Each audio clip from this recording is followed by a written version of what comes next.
A gunman has opened fire during a music festival at the popular casino hotel in Las Vegas, United States, causing 2 deaths. At least 24 people have been injured in the incident. It is also reported that a suspect has been shot dead by the police. As the shooting erupted at Mandalay Bay Resort and Casino, people fled in different directions. For safety, according to reports, SWAT police units are looking for the attacker in the area. It is not yet known whether the shooting has been caused by a single shooter or multiple gunmen. Some reports suggest that body of a suspect has been found from the Mandalay Hotel. Las Vegas Metropolitan Police, in a brief statement on Twitter, said, and I quote, "We are investigating reports of an active shooter near/around Mandalay Bay Casino, asking everyone to please avoid the area." Quotes close. And on this issue, I am joined by our senior foreign editor, Padma Rao Sundarji. Padma, my question to you is, what do you make of this episode?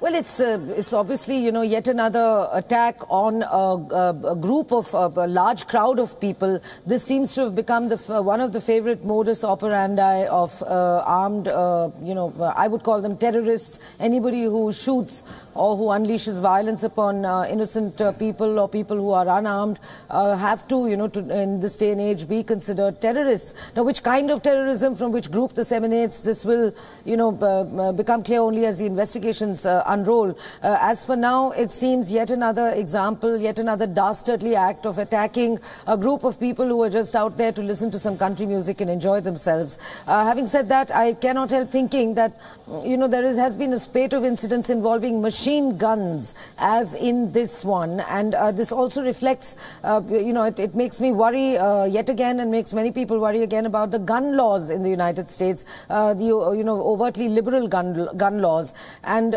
this is not the first time we've seen shootings like this, Karthikeya. There have been many incidents which have been unrelated to the usual suspect, which is Islamist terrorism, which have, been people who have gun licenses or have unlicensed weapons, simply sort of, taking revenge upon somebody that they had a grouse against. So it could be anything. It could be a group of people.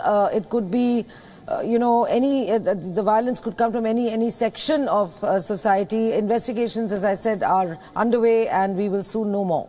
Padma, in many countries, guns are banned, and the possession of gun is never linked to the right to defend yourself, like for example in India. But why does it become so central to the American sense of right to defend yourself and their sense of constitution? Well, because they have that kind of liberalism enshrined in their constitution, and unless somebody takes up a constitutional reform in certain areas like guns, there have been attempts over many years and decades indeed. And there is a Gun Control Act in place. But America is, let's not forget, a huge country, even in terms of geography.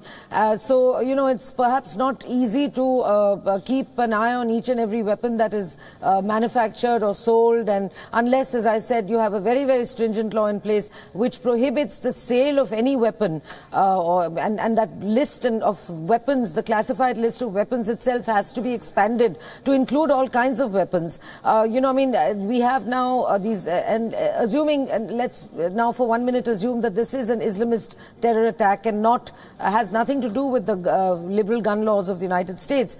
Even then, we've seen in the recent days that these terrorists are not attacking people merely by guns. There are, people out with knives, with machetes, stabbing passers-by. So I don't know to what extent it's only the Gun Control Act that will help in the United States, because there are, as I said, many different kinds of terrorism, like the multi-headed hydra in Greek literature. There are many different ugly heads of terrorism, forms of terrorism rearing themselves across the world. So I think what is essential is some sort of greater policing of areas which are crowded, public gatherings, public spaces. And as you know, Karthikeya, we in India are vulnerable because we have plenty of such gatherings, and they're not just in the hundreds or thousands, but run into the millions. And last question before I let go of you, is it correct to say that, West overestimates itself, both America and Europe, when it thinks about de-radicalizing jihadists? Well, I don't think it's a question of overestimate or underestimate. I think the overestimation comes depending on which politician is speaking and happens to be in power and what he wants to show off as his achievements in tackling terrorism. But terrorism has been a strain that has run through several administrations in all over the world, in fact. And I think it is the topmost on everyone's mind, be it a Democrat government or a Republican government, in this case in the United States. I think tackling terrorism came to stay with 9/11. Which is not either claimed to have already registered some successes against terrorism or is... Yeah, Padma, I would like you to hold your thought for a minute. Just stay with me. They're getting a reaction from one of the wire services from America. It's just going to be a long night. And you're obviously very feeling better that your brother has expressed that he's okay. 100%. It's the first thing I did. I'm just glad I was able to get through to him. He's definitely shaken up. He's a tough kid, tougher than I am, most definitely. How old is he? He is 24 years old, yeah.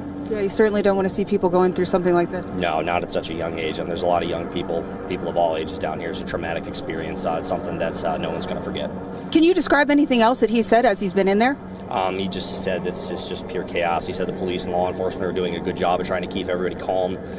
Everyone's just worried, trying to stay in contact with their families. They're doing a good job telling them all to stay down, stay safe. They're making sure everything's very safe and secure before they're attempting to move anybody. It seems like you could hear some shouting and screaming in the background. People are definitely scared, but seems like they're doing a hell of a job. Okay. Thanks so much, Cody. Again, we're going to turn right around here and show you what's happening behind us. One of the reactions which are coming in from the United States of America as the events unfold. I'll go back to my senior foreign editor Padma Rao Sundarji. Padma, please conclude the point you were making. Yes, I just wanted to, we were talking about crowd control and about, what is essential in situations like this because different kinds of weapons are being used by terrorists. Kartikeya, you remember the terrible and tragic stampede recently in Mumbai, and there have been many such prior incidents in India. One of the things that we are lacking in, if we are to bring the Indian perspective into this discussion, is actually two things. One is, the ability ourselves, the innate ability to be calm in a crowd and not allow panic to course through the crowd like a wave, almost like a, So this is one thing that we are lacking in as a people. Now, if you see, there were, hundreds, perhaps thousands of kids at this concert enjoying themselves when suddenly these shots were heard. Yes, people did run helter-skelter and naturally there is panic. But you had two things in place. One thing was the police were in place. There was a dragnet of police. Now, one may argue in the coming days whether that dragnet was large enough or, undersized given the size of the crowd. Those are technicalities that will come out in the coming days. But the fact is that there is a police force in place. When events like this are held, there are escape routes which, are not rusty doors which cannot open or, 100-year-old bridges. These are things, infrastructural necessities which have already been put in place in many advanced industrialized countries. And as I said, the level of panic, the ability to to keep one's cool head. Having said that, of course, I can imagine the horror if you hear shots in a crowd. There is panic. It is human nature to panic. But somehow we have to find this, the perfect twin approach to dealing with such attacks on large crowds. And that such attacks will continue to happen. That's a given.